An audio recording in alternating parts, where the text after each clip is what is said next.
검찰이 윤석열 대통령을 내란 우두머리 혐의로 구속 기소했습니다. 현직 대통령이 기소된 건 헌정사상 처음입니다. 조성은 기자입니다.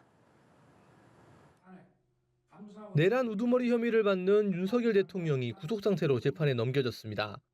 지난해 12월 3일 윤 대통령이 비상계엄을 선포한 지 54일 만입니다. 현직 대통령이 재판에 넘겨진 건 헌정사상 처음, 전직 대통령까지 포함하면 형사법정에서는 역대 5번째 대통령이 됐습니다. 검찰은 법원의 구속연장 불허로 윤 대통령에 대한 대면 조사 등 보완 수사는 진행하지 못했지만 그간 수사한 공범 사건의 증거자료, 경찰로부터 받은 증거자료 등을 토대로 기소함이 상당하다고 판단했다고 밝혔습니다.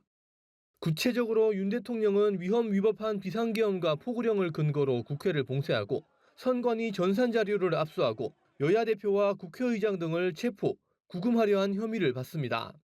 국회의 계엄 해제 요구 의결을 저지하고 별도 비상입법기구 창설을 시도한 의혹도 포함됐습니다.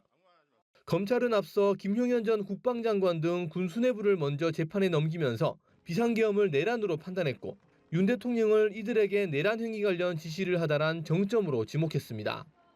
윤 대통령은 김 전 장관이 보고한 포고령 초안을 검토해 승인하고 최상목 대통령 권한대행에게 국가비상입법기구 관련 예산 편성을 지시하는 등 비상계엄 전 과정에 영향력을 행사했다고 검찰은 보고 있습니다. 다만 군인 경찰에게 의무 없는 일을 하게 하고 국회의원의 권리 행사를 방해했다는 직권남용 혐의는 제외됐습니다.